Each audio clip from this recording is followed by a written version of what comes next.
नमस्कार दोस्तों, मैं वैद अर्जुन सिंह एक बार फिर सेवा में हाजिर हूँ। दोस्तों, मैं काफ़ी समय से अपने क्लिनिक पर बिजी था और इसीलिए मैं रेगुलर वीडियोस अपलोड नहीं कर पा रहा था। और अब मैं फ्री हूँ, इसलिए अब डेली नए नए नुस्खों के वीडियोस अपलोड होंगे। तो जुड़े रहिए दोस्तों हमारे साथ। और जिन भाइयों ने चैनल को सब्सक्राइब नहीं किया है, कृपया वे सब्सक्राइब कर लें। तो चलिए दोस्तों, देर न करते हुए अब आज का ये वीडियो शुरू करते हैं। दोस्तों, बहुत से भाई हमारे आजकल नामर्दी की समस्या से जूझ रहे हैं, जिनकी सेक्स की इच्छा नहीं होती, कभी इच्छा होती भी है तो फिर लिंग में भरपूर तनाव नहीं आता है, और कभी तनाव भी ठीक से आता है तो वीर्य समय से पहले ही बाहर निकल जाता है। ऐसे ही भाइयों के लिए दोस्तों, आज मैं आपको शिंगरफ भस्म बनाने का ऐसा तरीका बताने वाला हूं जो आज तक आपने YouTube पर या कहीं भी नहीं देखा होगा। दोस्तों, शिंगरफ शुद्ध करने का तरीका और भस्म बनाने का तरीका बहुत से वैद YouTube और गूगल पर भी अपडेट करते हैं, अपलोड करते हैं।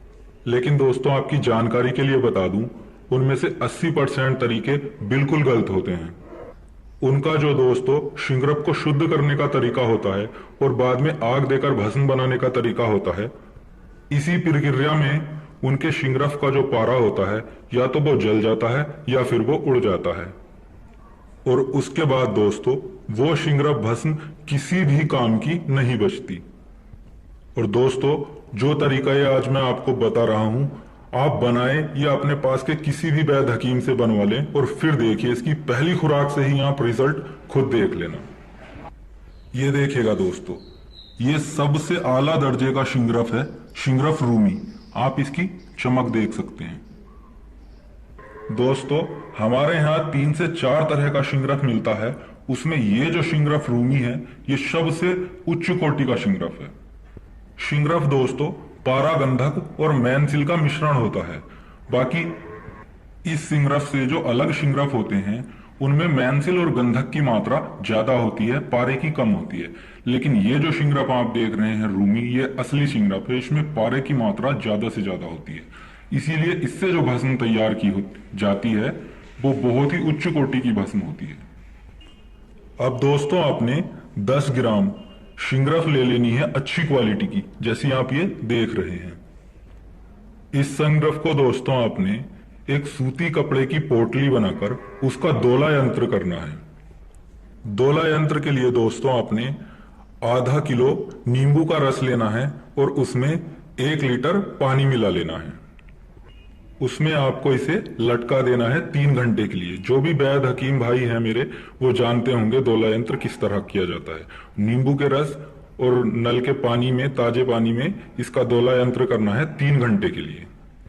उसके बाद दोस्तों आपने इस शिंगरफ को निकालकर नींबू के रस में लगभग आधा से 1 घंटा खरल करना है। और उसके बाद इस शिंगरफ की आपने एक टिकिया बना लेनी है, गोल टिकिया। टिकिया दोस्तों आपको सिक्के के जैसी गोल नहीं बनानी है, गोल गोली, जिस तरह कांच की गोली होती है जिससे बच्चे खेलते हैं, उसी तरह की गोल टिकिया बनानी है इसकी।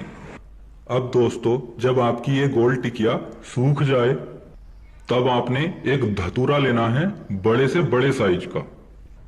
अब दोस्तों आपने ताजे धतूरे के बीच में से टुकड़े कर देने हैं, 2 टुकड़े, मतलब उसे बिल्कुल बीच से 2 टुकड़ों में काट देना है।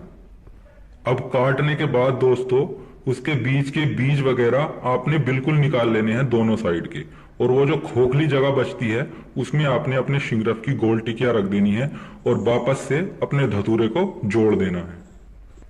अब दोस्तों आपने थोड़ा चिकनी मिट्टी का घोल बना लेना है, लूदा बना लेना है।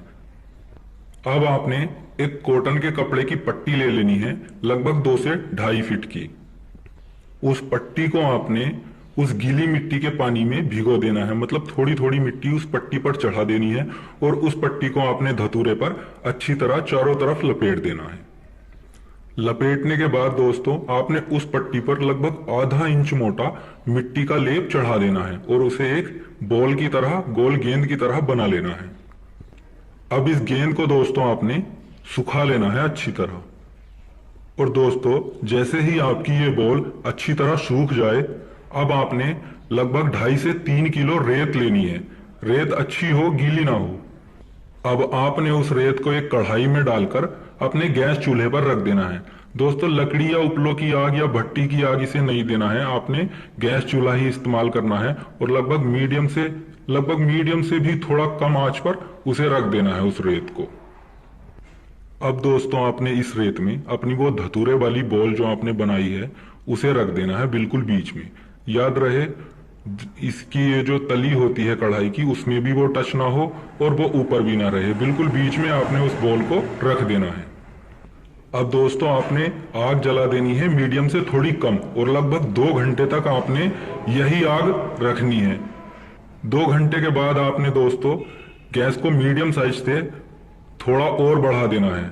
शुरू के 2 घंटे लगभग हल्की आग देनी है और बाकी 1.5 घंटे आपको और आग देनी है, वो थोड़ी तेज देनी है। और लगभग दोस्तों 3.5 घंटे बाद आपको अपने गैस चूल्हे को बंद कर देना है।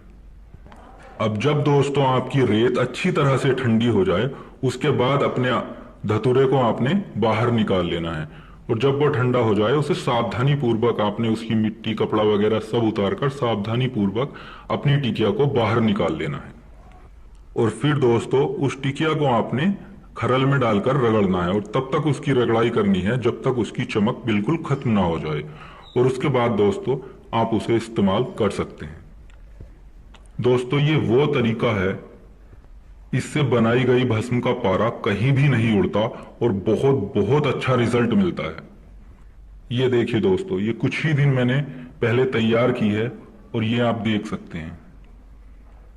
ये भस्म मैंने धतूरे में ही तैयार की है। ये देखिए दोस्तों, आप दोस्तों इसे कितना भी मसल लें, कितना भी छुटा लें, बिना पानी से साफ किए आप इसे अपने हाथ से साफ भी नहीं कर सकते। इसे चाहे जितना रगड़ लीजिए ये छूट नहीं सकती आपके हाथ से जब तक आप इसे अच्छी तरह से साफ नहीं करेंगे। ये वो भस्म दोस्तों तैयार होती है जो पहली खुराक से ही अपना रिजल्ट दिखाती है। पहली खुराक से ही सेक्स की इच्छा भी बढ़ती है, लिंग में तनाव भरपूर आता है और टाइमिंग भी इससे बहुत ही अच्छी हो जाती है। ये देखिए दोस्तों, चाहे इसे कितना भी छुटा लो ये बिना धोए साफ नहीं होगी और आप देख सकते हैं मेरे हाथ पर बिल्कुल भी चमक नहीं है। दोस्तों जानकारी अच्छी लगी हो तो कृपया हमारे चैनल को सब्सक्राइब करें और किसी भी जानकारी के लिए आप हमें व्हाट्सएप पर मैसेज कर सकते हैं। तो मिलते हैं अगले वीडियो में एक नए नुस्खे, एक नई जानकारी के साथ। धन्यवाद।